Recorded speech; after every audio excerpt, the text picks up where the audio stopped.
a little over a year ago, since the Skyros modding project was first introduced to the public on this channel. Thanks to your support from that video, the team has gained momentum and came a long way in all areas of development. And although their work on the project is far from completed, today they've decided to give us all an update on their efforts to bring the vast, scheming world of Westeros into the Skyrim engine in one of the most ambitious modding projects to date. From the far, freezing fields of the wildling settled lands that lie north of the Wall, to the warm summer breeze of the coastal capital of King's Landing and its seat of power, or the lands in between, filled with betrayal, honour and justice alike. Prepare to embark on a journey to explore the modding project that aims to transform the world of Skyrim into Westeros.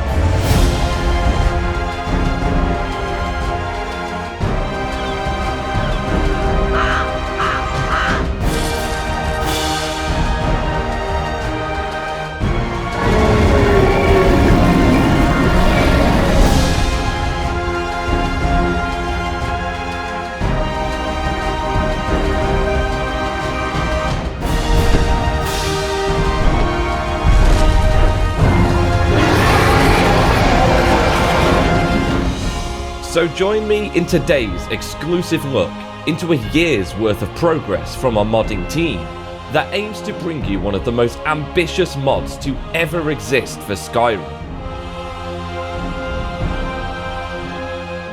From level design to 3D architecture to creatures and the very world building itself. Welcome to the second development update to Skyros.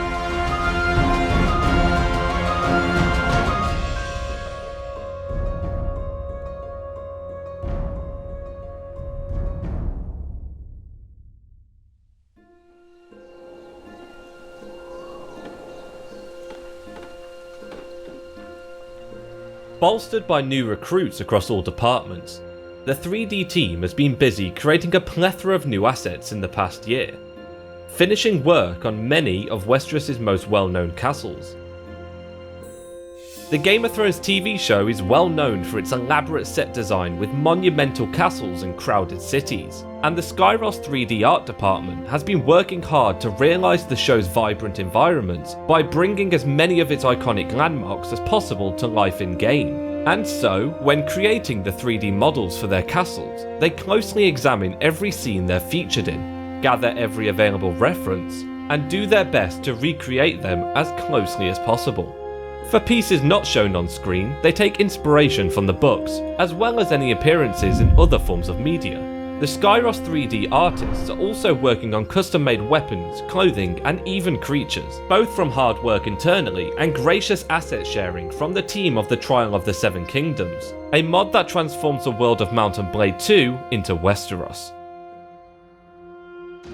Everything shown is still a work in progress, but the team would like to show you a sneak peek at one of their proudest new creations: dragons. Made possible thanks to the combined talents of their 3D artists Kisartin and K&H. Kisartin generously contributed her own babies towards the project and worked tirelessly on the earliest versions. For example, meticulously drawing every single scale herself to avoid the appearance of artificiality throughout the texture.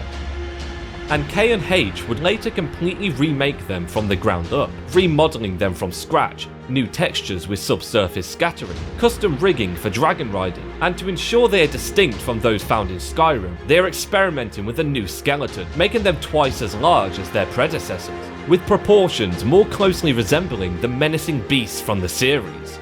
And so, here is the first real in-game look at Skyros' Viserys, Rhaegal and Drogon.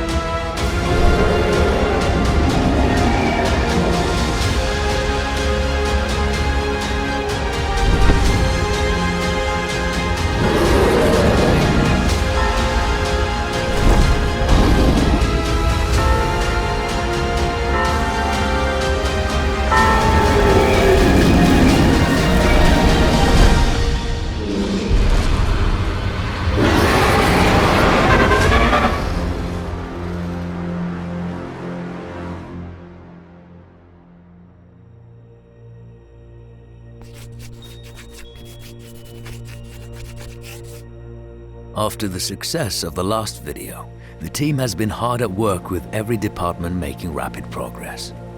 Perhaps the biggest amount has been made in the writing department, which has been focused on getting the various quests and characters the player will encounter ready to enrich the world.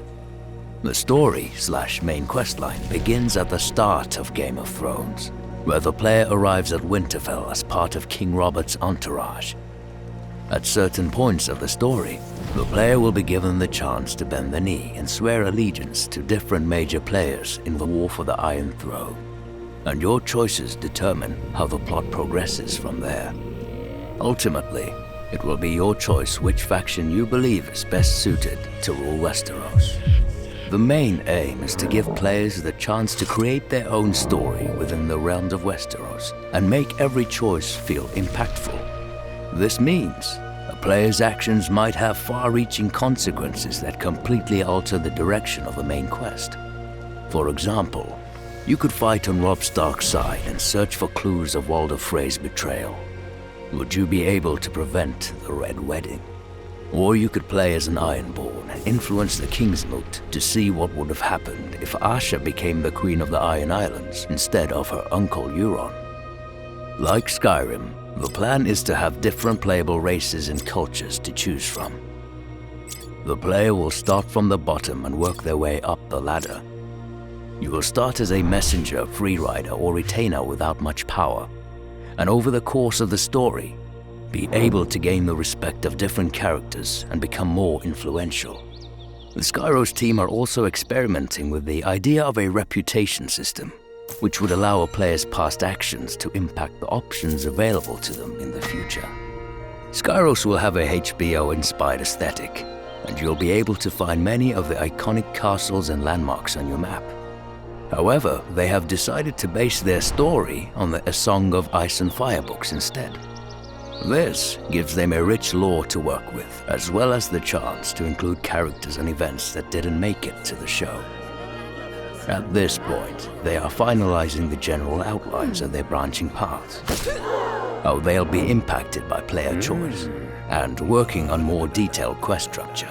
This includes writing the dialogue, but also things like objectives and rewards, as well as designing how locations will appear in-game.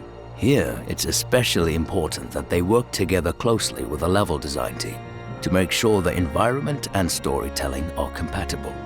When writing the actual quest dialogue, the major factions of the War of the Five Kings are the main focus right now, as well as introductory or beginning quests. Robb Stark, the Greyjoys, Stannis, Renly, and the Lannisters. Depending how long writing these questlines will take them, they have plans to include other factions the player could join, like for example, Littlefinger or the Brotherhood without banners. Aside from the main quest, Skyros will also have side questing, as well as lore-based literature, such as books and letters. Fascinating. Having more volunteers would of course speed up the writing process and make it possible to include even more playable content. The Skyros team are especially interested in having experienced writers join to help with some overarching plot elements. So, if you're interested, they would love to hear from you.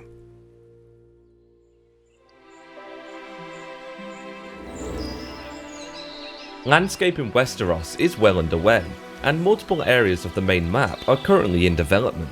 As I mentioned in the previous video, the team have scaled down the size of the continent to fit within engine limitations, but hopefully found a satisfying balance between optimization and lore friendliness. For the level design team, one of the biggest challenges is building all the places we know and love, from Sunspear in the sunny south of Westeros, to Winterfell in the frigid and mountainous north. Everything shown is a work in progress of course, but the team wanted to give you a sneak peek at one of the few areas nearing completion: Dragonstone. In the novels, Dragonstone is said to be a volcanic island and home to a large active volcano named Dragonmont. This is responsible for the creation of dragonglass or obsidian, which is of course volcanic glass formed by intense heat and pressure down in the earth and mined from the old tunnels and underground caves beneath the mountains. The island is mostly made from volcanic rock or basalt in the books, which provides a good opportunity to make use of different biomes present in the vanilla game, such as the basalt and lava kits. but the volcano was mysteriously absent from its TV show counterpart, which is why the team have decided to return it to its rightful place atop the island. This is probably the best example of how the Skyros team is tasked with reimagining places, combining elements from both the show and the books to create a new and more lore-friendly take on their favourite locations. There are many benefits to making a game, one of which is allowing them to include locations and props cut from the show due to budget limitations. And as the Skyros team have nearly finished their first pass on the region, the level design team's focus will switch to polishing the world space into a content-ready state and completing the rest of the overworld. It's exciting to see the beginnings of Westeros come to life in the creation engine, and they look forward to showing you more progress in the near future. And shortly, even I will be throwing my hat into the mix, in order to lend a hand shaping up the snowy fields north of the wall. So, if you have level design and creation kit experience, and would like to join me and the Skyros team in constructing Westeros, all the appropriate links can be found in their community Discord server linked below this video.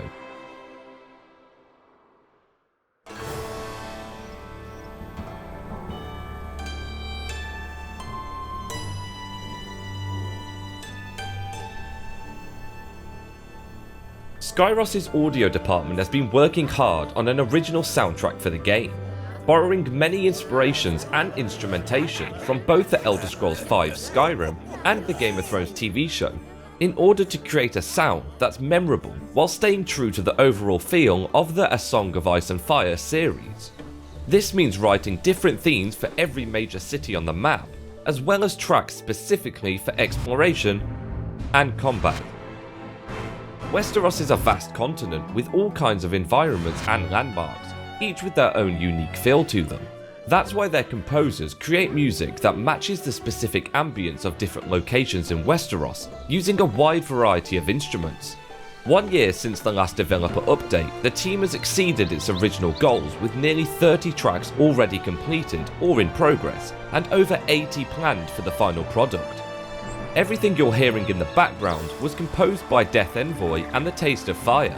For those of you interested in listening to more of their tracks, a link to the Skyros soundtrack samples can be found in the description of this video.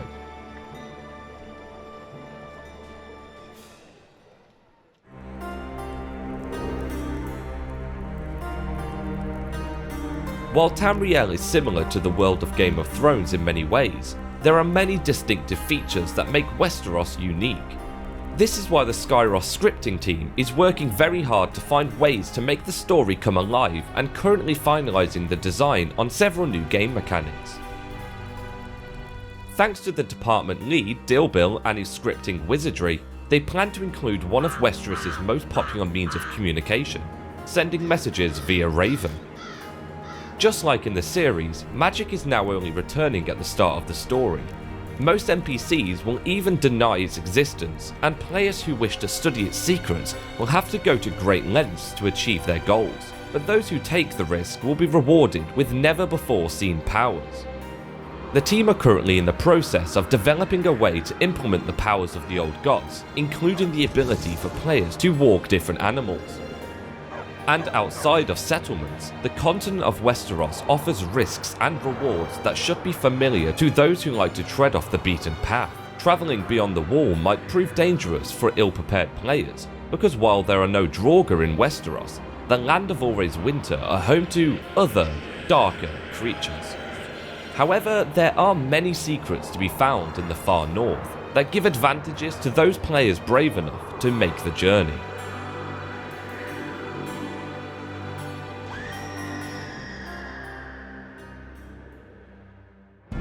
And that's all from the Skyros team for now. What they've achieved so far wouldn't have been possible without your support, and they're very excited to get the game into the hands of players. Skyros is a product of not only their collective efforts, but contributions from the rest of the modding community, as well as many past attempts before it. And so if you're interested in helping them break the wheel and realise their vision, they are currently accepting applications for most positions, but are particularly interested in hearing from level designers, scripters, writers, 3D artists, as well as creation kit generalists.